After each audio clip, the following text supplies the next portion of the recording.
दोस्तों, मेरे चैनल को जरूर सब्सक्राइब करें। आपका बहुत बहुत धन्यवाद। एक समय की बात है, लक्ष्मीपुर के जंगल में बहुत से पशु पक्षी रहा करते थे। उसके बीच रंगीला नाम का एक बड़ा ही नेक हिरण भी रहता था।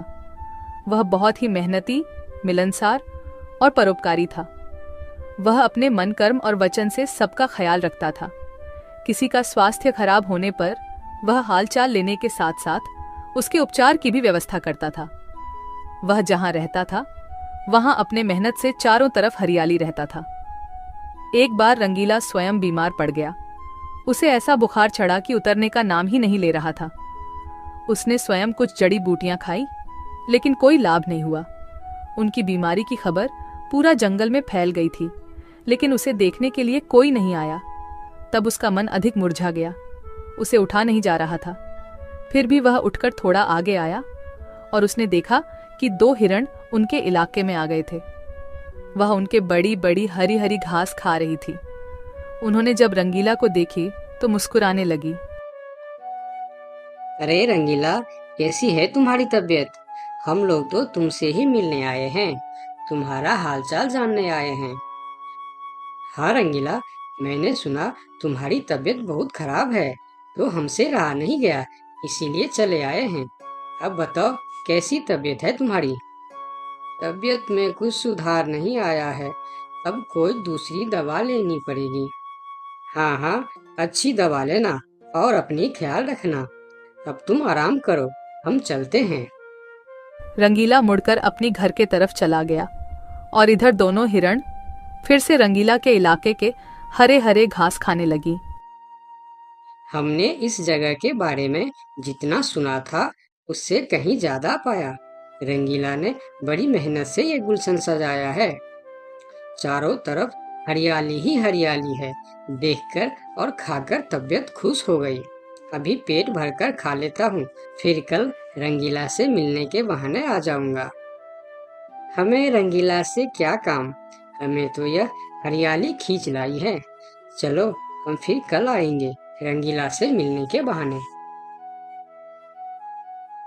जब दोनों हिरण का पेट भर गया तब वह वहां से चले गए और अपने इलाके में जाकर वह रंगीला के इलाके के हरे हरे घास के बारे में तारीफ करने लगे। अरे भाई, यहाँ सूखे घास खाकर पड़े हो, वहाँ जाओ रंगीला के दरबार में, रंगीला का हालचाल पूछो और पेट भर के हरे हरे घास खाओ। बहुत अच्छा है रंगीला, उसके बीमार होने पर भी हमें हरे हरे घास खाने के लिए मिल रहे हैं। रंगीला बहुत अच्छा है, बड़ा ही नेक हिरन है। उसके बीमार होने पर भी हमें हरे हरे घास खाने के लिए मिल रहा है। इससे अच्छी बात और क्या हो सकती है।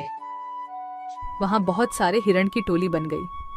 वह सब रंगीला के पास पहुंच गए और रंगीला का हालचाल पूछने लगे। पहले तो रंगीला को इस बात की बहुत खुशी हुई कि कितने सारे लोग इनके हालचाल पूछने आ गए, लेकिन उसके बाद का नज़ारा देखकर रंगीला का सर चकरा गया। सारे हिरण उनके इलाके के घास खाने में जुट गए थे। कुछ हिरण तो फल भी खा रहे थे। उनके पास सर उठाकर इधर उधर देखने की भी फुर्सत नहीं थी।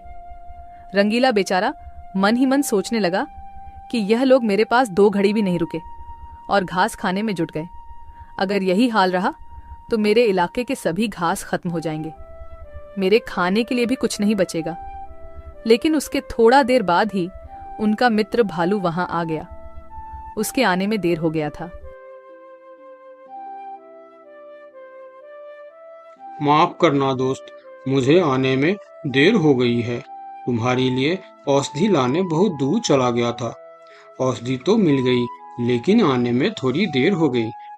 ये जड़ी बूटी तुम जल्दी खा लो और जल्दी से ठीक हो जाओ मेरे दोस्त। रंगीला ने वह औषधि खाई और कुछ देर बाद ही उसे आराम मिलने लगा। उसका दोस्त भालू उनके साथ ही रुका रहा और 2 दिन के बाद रंगीला का तबीयत ठीक हो गई। लेकिन उनके खाने के लिए न कोई घास बचा था, न कोई फल बची थी। उनकी सारी मेहनत पर पानी फिर गया था। वह बहुत उदास हो गया। दोस्त रंगीला, मैं जानता हूँ ये मतलब का संसार है। ज्यादातर यहाँ सब दोस्ती दिखावा का ही करते हैं। सब अपने फायदे की सोचता है। तुम चिंता मत करो, हम दोनों मिलकर यहाँ फिर से अपना गुलशन सजाएंगे, एक नई दुनिया बनाएंगे।